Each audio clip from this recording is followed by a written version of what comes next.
Guys, magluluto tayo ng sinigang. I-prepare tayo ng mga ingredients. Ito yung labanos, and yung kamatis, sibuyas, sitaw, okra. Ito po yung nor sinigang. Sa sampalok mix sa gabi. Ito yung gabi na talaga. Sili. Tapos ito yung kangkong. Hindi pa natin siya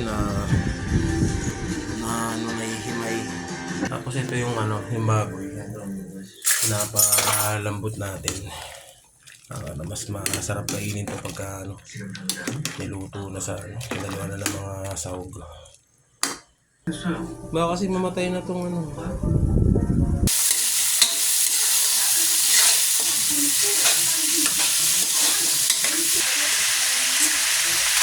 Ayan guys, yan luto na po yung sinigang na baboy.